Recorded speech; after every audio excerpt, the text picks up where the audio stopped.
Assalamualaikum warahmatullahi wabarakatuh. Hai, apa kabar anak-anak? Perkenalkan, nama Ibu Rinta Dwi Marnasasi, Ibu dari SDN 009 Muara Samu. Pada kesempatan kali ini, Ibu akan menjelaskan materi tentang dongeng fabel. Nah, apakah kalian tahu apa itu dongeng fabel? Yuk kita simak penjelasan berikut ini. Tahukah kamu apa itu dongeng? Dongeng adalah cerita tentang suatu kejadian penuh khayalan yang diceritakan turun-temurun. Salah satu contoh dari dongeng adalah fabel. Fabel adalah dongeng yang menceritakan tentang hewan yang berperilaku seperti manusia. Contoh dari cerita fabel yaitu Asal-usul Surabaya, Si Kancil dan Buaya, Bebek Buruk Rupa, Kelinci dan Kura-kura, Burung Gagak dan Angsa, Rusa dan Pemburu. Setiap tokoh dalam cerita fabel memiliki sifat seperti manusia, yaitu jujur, sabar, tidak sombong, berani, serakah, dan lain-lain. Dalam setiap fabel berisi pesan dan amanat yang baik untuk diteladani, seperti rasa kasih sayang, kejujuran, tolong-menolong, dan lain-lain. Hal yang perlu diperhatikan pada saat membaca fabel, yang pertama, tokoh atau pemeran dalam cerita. Yang kedua, siapa tokoh dalam cerita. Yang ketiga, tempat kejadian. Yang keempat, waktu. Yang kelima, pesan atau amanat. Nah anak-anak, kalian sudah mendengarkan materi tentang fabel. Sekarang Ibu memiliki sebuah dongeng yang menarik yang berjudul Asal-usul Surabaya. Yuk kita simak dongeng berikut ini. Dahulu kala di laut luas sering terjadi perkelahian antara ikan hiu, sura dengan buaya. Mereka berkelahi hanya karena berebut mangsa. Keduanya sama-sama kuat, sama-sama tangkas, sama-sama cerdik, sama-sama ganas, dan sama-sama rakus. Sudah berkali-kali mereka berkelahi, namun belum pernah ada yang menang ataupun yang kalah. Akhirnya mereka mengadakan kesepakatan. Aku bosan terus-menerus berkelahi, buaya. Aku juga, Sura. Apa yang harus kita lakukan agar kita tidak lagi berkelahi? Untuk mencegah perkelahian di antara kita, sebaiknya kita membagi daerah kekuasaan menjadi dua. Aku berkuasa sepenuhnya di dalam air dan harus mencari mangsa di dalam air, sedangkan kamu berkuasa di daratan dan mangsamu harus yang berada di daratan. Sebagai batas antara daratan dan air, kita tentukan batasnya, yaitu tempat yang dicapai oleh air laut pada waktu pasang surut. Baik, aku setuju gagasanmu itu.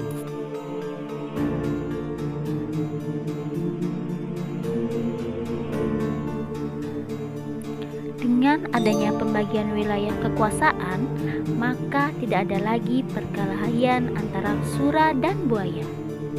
Keduanya telah sepakat untuk menghormati wilayah masing-masing.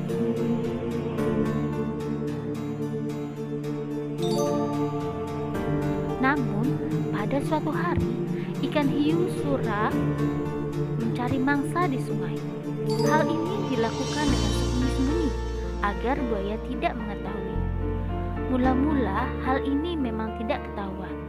Tetapi pada suatu hari buaya memergoki perbuatan ikan hiu sura ini. Tentu saja buaya sangat marah melihat hiu sura melanggar janjinya.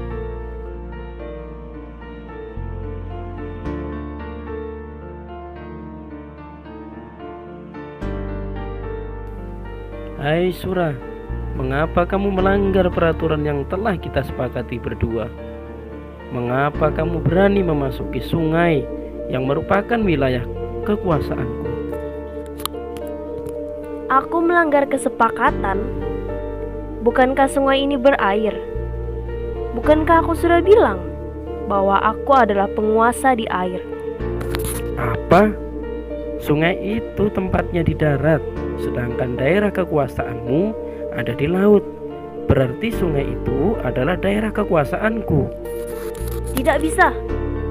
Aku kan tidak pernah bilang kalau di air itu hanya air laut, tetapi juga air sungai. Kau sengaja mencari gara-gara, Surah? Tidak. Kukira alasanku cukup kuat dan aku memang di pihak yang benar. Kau sengaja mengakaliku. Aku tidak sebodoh yang kau kira. Aku tidak peduli kau bodoh atau pintar.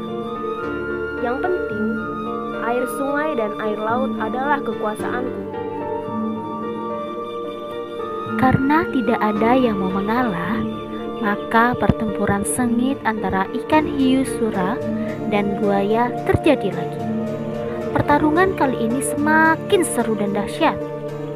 Buaya mendapat gigitan hiu Surah di pangkal ekornya sebelah kanan.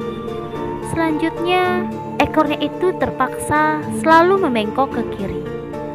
Sementara ikan Surah juga tergigit ekornya hingga hampir putus. Lalu, ikan Surah kembali ke lautan. Buaya puas telah dapat mempertahankan daerahnya. Pertarungan antara ikan hiu yang bernama Surah dan buaya ini sangat berkesan di hati masyarakat Surabaya. Oleh karena itu, nama Surabaya selalu dikait-kaitkan dengan peristiwa ini. Dari peristiwa inilah kemudian dibuat lambang kota Surabaya, yaitu gambar ikan Surah dan buaya.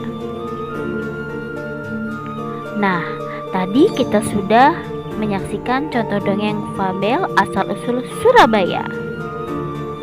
Pesan yang dapat kita ambil, kita tidak boleh mengingkari janji kita terhadap orang lain agar tidak terjadi perselisihan.